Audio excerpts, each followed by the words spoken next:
Hello and welcome to Money Matters. With digital technology permeating every aspect of our lives, digital currency is becoming a reality as central banks around the world study and test their own central bank digital currency, or CBDC.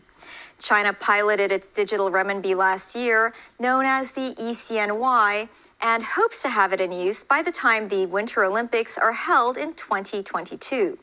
How will having a digital currency impact our transactions and our lives?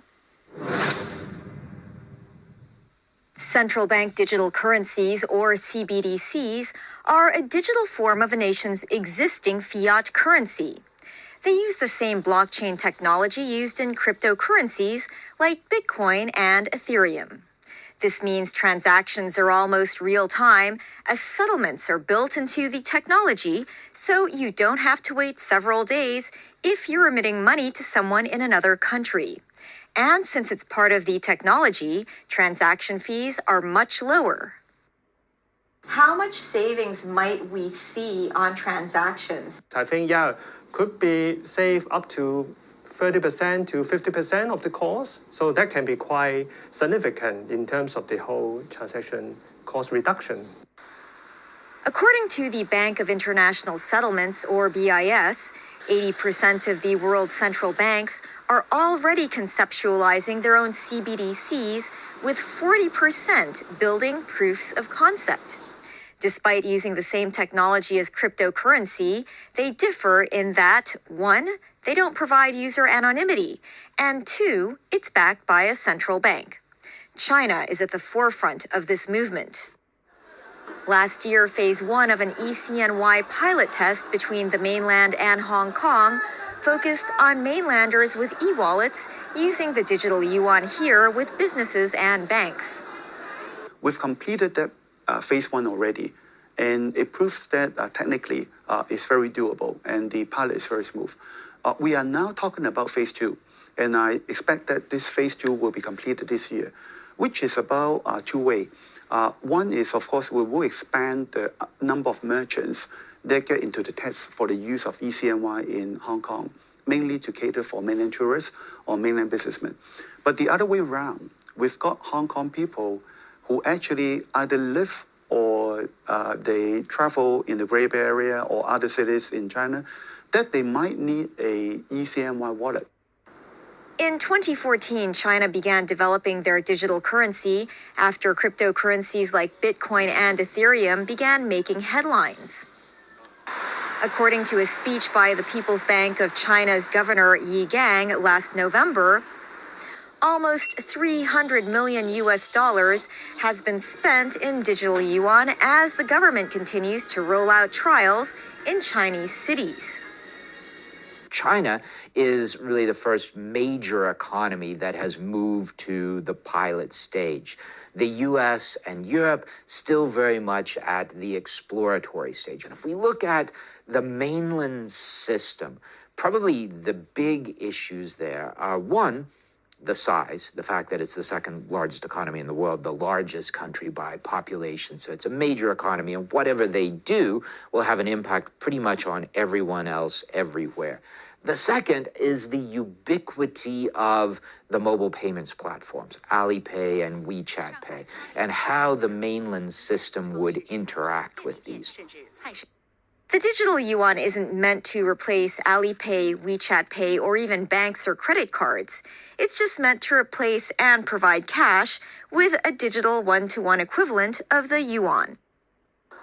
The expectation is that it will be rolled out in time for the Winter Olympics next year.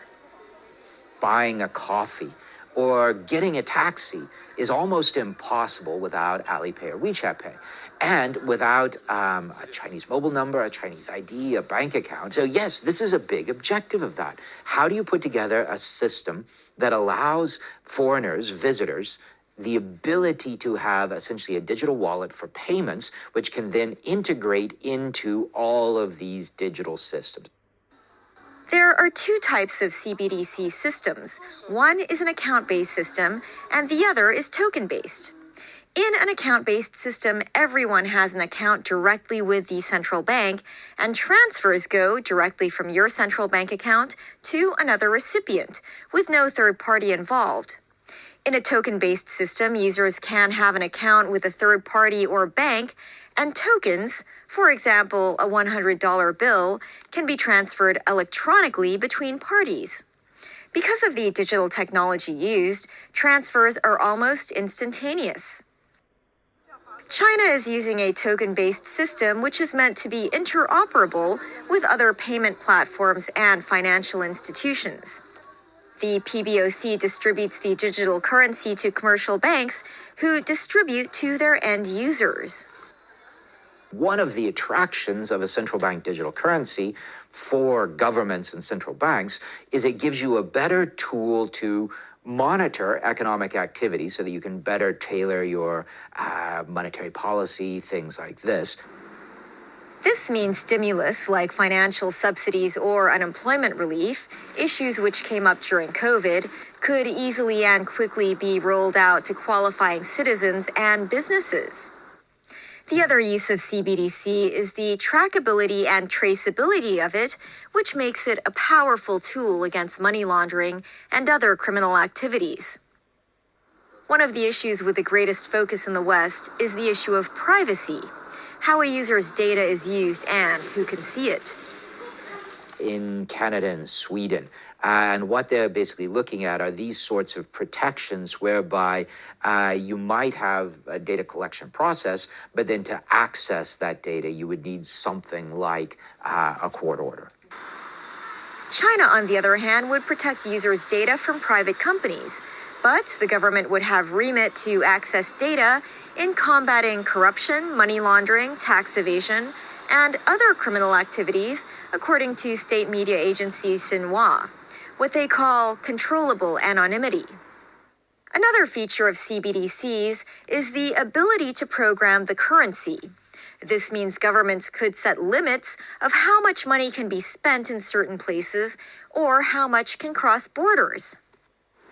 China has capital controls. It has restrictions on flows of money in and out.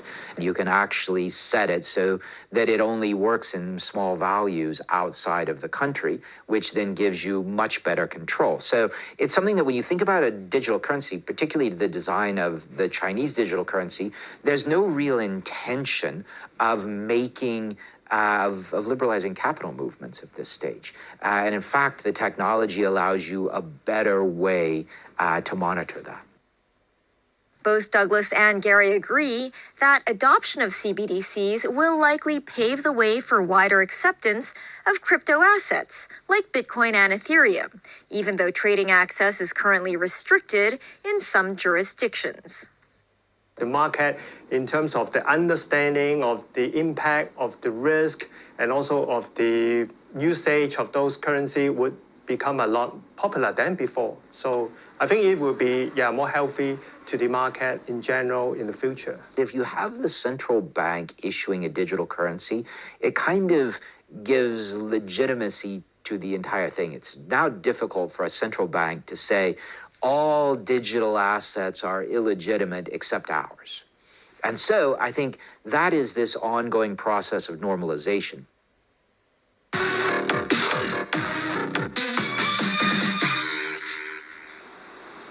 Injecting reality into the debate over the local vaccination drive, the head of the Hong Kong Monetary Authority, Eddie Yu, says Hong Kong financiers and politicians should be worried by the public's lack of enthusiasm for the jabs.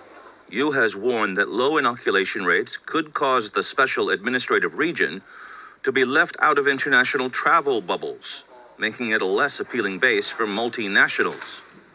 Yu pointed to arch rival Singapore, where over 25% of people have had at least one dose, and the UK, where almost as many are fully vaccinated.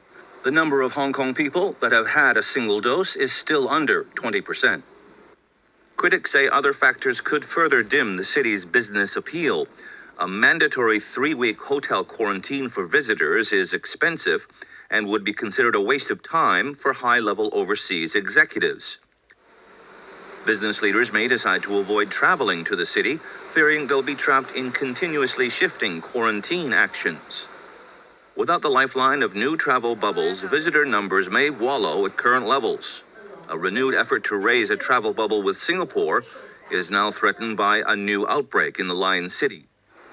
Hong Kong Airport, typically busier than Singapore, is welcoming less than half as many visitors.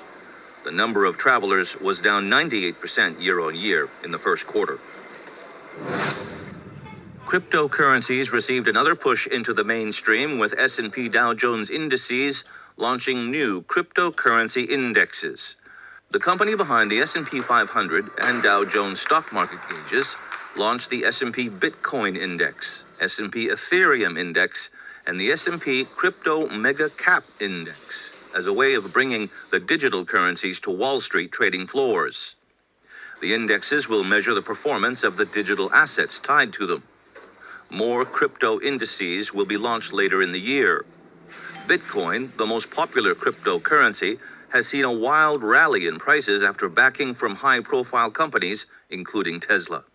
Falling below the $54,000 price tag, Bitcoin is off recent highs, but still up nearly 300% over the past 6 months. Ethereum, meanwhile, touched a record high above $3,500 after rising above $3,000 for the first time. When Money Matters returns, our first look at the property bargains available in Sha Tin District. Stay with us.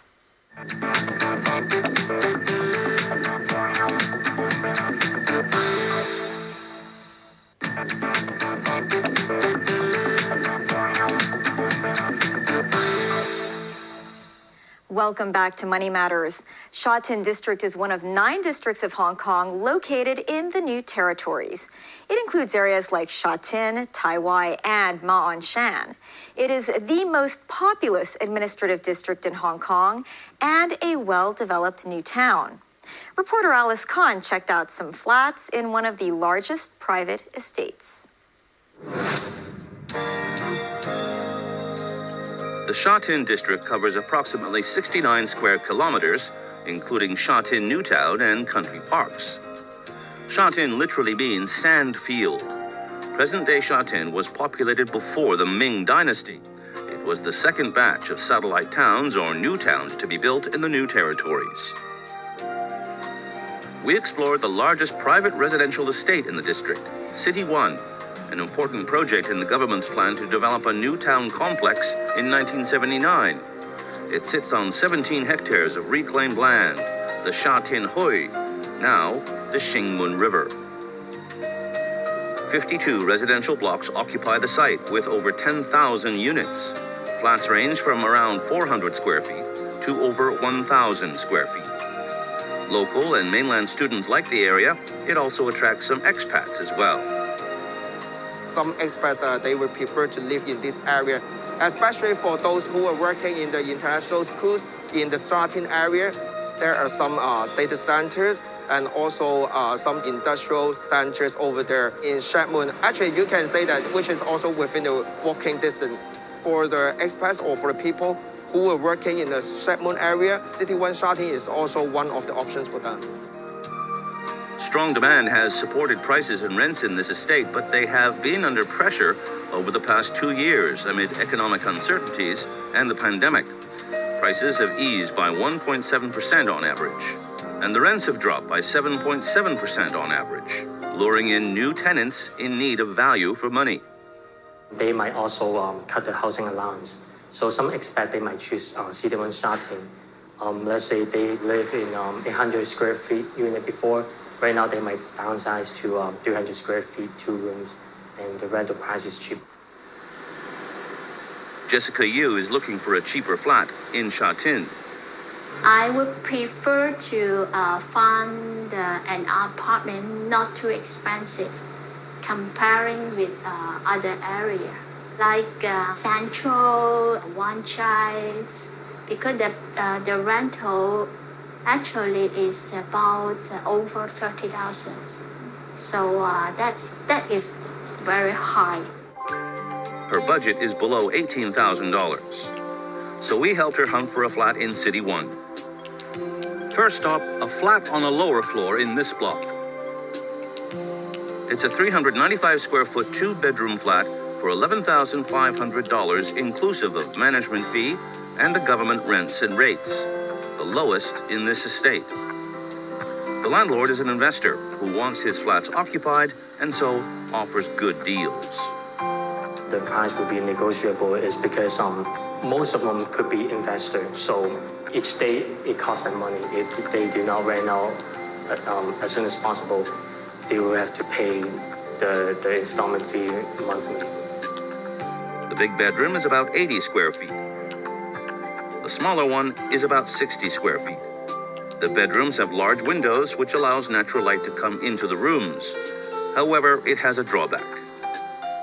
They both have bay windows. Bay window, you can also put stuff there, and they don't count as a usable area too. So you can put a double bed here, closet here. The smaller bedroom can also fit a double bed, but it has little room left for a wardrobe. Compared to the new house right now, for 284 square feet, they could only do an open studio flat or one room with open kitchen. At 42 years old, the flat looks quite dated. For this one, the decoration is original layout for the tile cabinet and also the stove. Those are all the original layout. How about the toilet? Same for the toilet, the bathtub, these are all remain the same as the owner bought. Then why didn't the landlord spend money on the renovation? Well, if you spend money on the renovation, the rental price will go up. The flat is in need of a bit of love and care.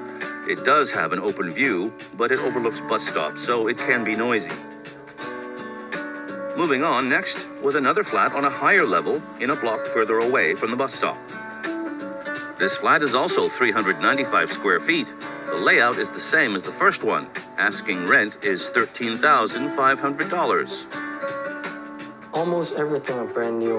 Refrigerator, washing machine is brand new as stovetop.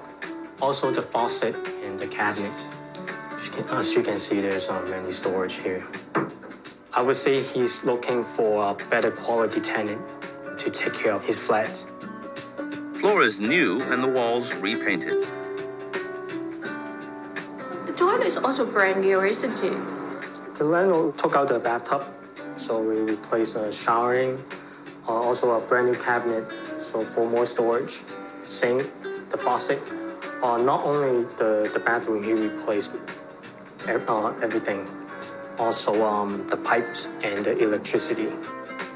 The landlord spent a total of $300,000 on the renovation and new furniture. The target may be people who are more professional, like doctors or nurses, more quality people.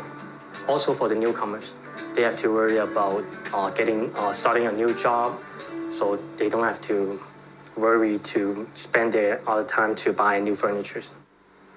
Which one does Jessica prefer? I would prefer this one.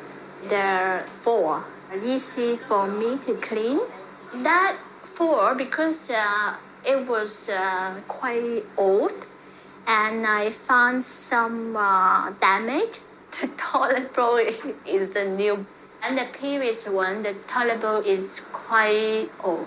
Kitchen, this one is you just move in the kitchen, you can use it. But the previous one, you definitely cannot use it.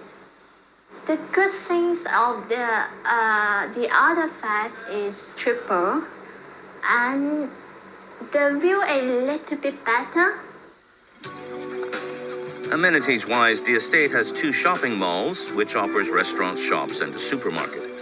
It also has bus services and the MTR connecting City 1 to the rest of the SAR. Residents can go to Wansha in 20 minutes. Some hope the Sha Tin to Central MTR link will bring more demand to the area. But Vincent Jones says the positive impact may be small. I don't see much significant upward potential for the areas. City 1 Sha Tin, the building age is ranging from like 3-4 years. In terms of the building age, we would not see too much upside compared to the other new developments in Highway or Fulton.